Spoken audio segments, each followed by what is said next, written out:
लोकंकर नेता ठीक अच्छी एबे रास्ता को ओल्लैकी आसिल आगु आईଥିଲେ बढ़िया होता महिला माने जो रास्तार साप भलिया गड़ुचंती ये कहब कि आम से महिला मानक जनईदेवु जे नवीन बाबू भुवनेश्वर अच्छी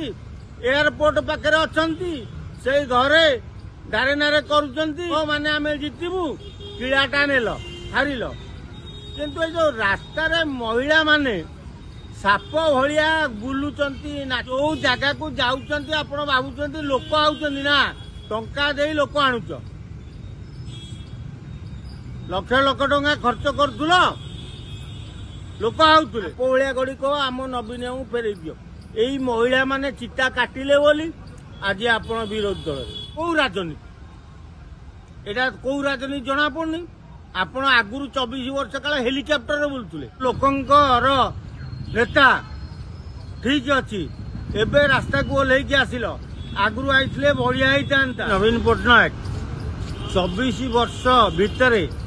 99 बात्या है दिने तलू को ओल्लै नथिले तुम आगे बुली था ताले नवीन बाबू तुम विरोध दल बसी न था लोक आणिकी समागम कले आठी गुड़ाए महिला रास्तार गड़िले आम नवीन बाबू को आमको फेरई दियो स्वर्गरे बुलुले हेलिकप्टर रे एबे सरकार गला परे